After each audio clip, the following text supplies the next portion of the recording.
미국과 캐나다를 거쳐 일본을 방문한 위성락 국가안보실장이 어제 도쿄에서 일본 정부 대변인이자 내각 2인자인 기아라 미노루 관방장관 등을 만났습니다.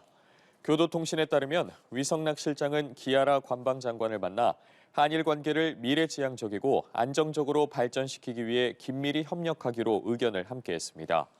위성락 실장은 모테기 도시미스 일본 외무상 등과도 잇따라 만났는데 다음 달 중순 일본 나라현에서 개최를 조율 중인 이재명 대통령과 다카이치 사나이 일본 총리 간의 정상회담 의제도 논의했을 것으로 보입니다.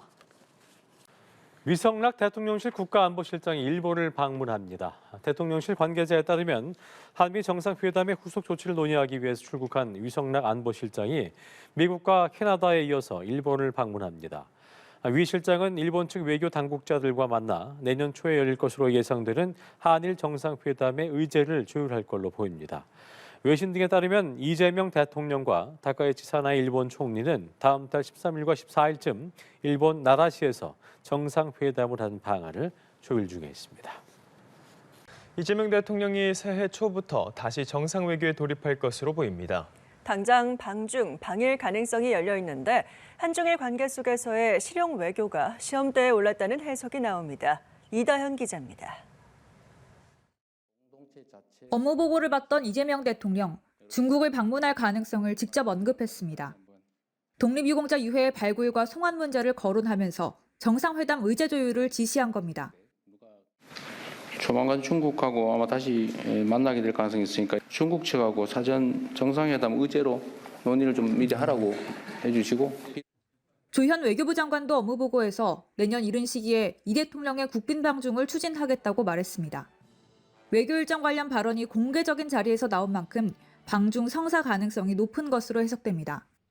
외신에 따르면 1월 중순에는 일본에서 한일 정상회담이 이루어질 전망입니다. 실제로 지난 에이펙 정상회의를 계기로 다카이치 사나이 일본 총리와 만난 이 대통령은 셔틀 외교 순서상 제가 일본을 방문해야 한다고 말한 바 있고 조 장관 역시 최근 일본과의 셔틀 외교도 지속하겠다고 공식화했습니다. 위성락 국가안보실장은 도쿄를 찾아 일본 외무상을 만날 것으로 전해지는데 한일 정상회담에 앞서 의제 조율에 나선 것으로 해석됩니다. 대통령실 관계자는 내년 정상외교에 대해 국익 중심 실용 외교를 이어갈 것이라면서 국익을 또다시 주요 키워드로 꼽았습니다. 한중 정상회담에서는 서해 구조물 문제, 북한과의 대화 재개 분위기를 조성하기 위한 중국 정부의 역할 등이 의제에 오를 것으로 예상됩니다. 한일 정상회담에서는 셔틀 외교 굳히기에 의미를 두는 한편으로 한미의 협력 체계를 다져나갈 것으로도 전망됩니다.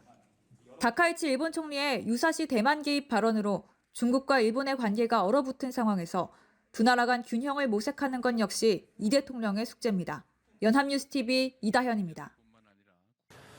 최근 중일 관계가 악화 인류로 치닫고 있는 모습이죠. 대신 미중 관계는 에이펙을 계기 정상회담 등으로 다소 안정기에 접어든 모습인데요. 네, 우리나라도 미국과 중국, 일본 3국 사이에서 미묘한 균형점을 찾는 외교 전략이 필요해 보입니다. 김민아 기자입니다. 다카이치 사나이 일본 총리의 대만 유사시 개입 발언으로 촉발된 중일 갈등. 중국은 UN, IAEA 등 국제 무대에서 일본을 향해 연일 공세를 퍼붓고 있습니다. 우리 정부는 일단 양국 갈등에 거리를 두는 모습입니다. 현재 상황을 냉철하게 지켜보고 대한민국 국익이 극대화될 수 있도록 최선을 다해야 되지 않을까 싶습니다. 이 대통령은 G20 정상회의장에서 다카이치 일본 총리와 리창 중국 국무원 총리를 연달아 만났다며 양측과의 회동에서 한국 입장을 충실히 설명했다고도 덧붙였습니다. 관세 문제를 놓고 최악으로 치달았던 미국과 중국은 부산 정상회담에 이어 트럼프 대통령의 내년 방중으로 해빙기에 접어들었습니다. 트럼프 대통령도 이런 분위기를 의식한 듯 다카이치 총리와 시진핑 중국 국가주석과 각각 통화했지만 대만 관련 언급은 공개적으로 하지 않았습니다. 전문가들은 한미 정상회담과 팩트시트 발표로 미국의 대중국 견제 압박 동참이 당분간은 거세지 않을 거라고 봤습니다.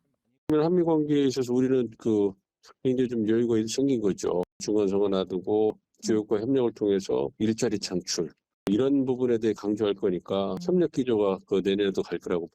다만 외부적으로는 전략적 모호성을 유지하되 대만 유사시 우리가 취해야 할 입장을 정리해야 한다고 제언합니다.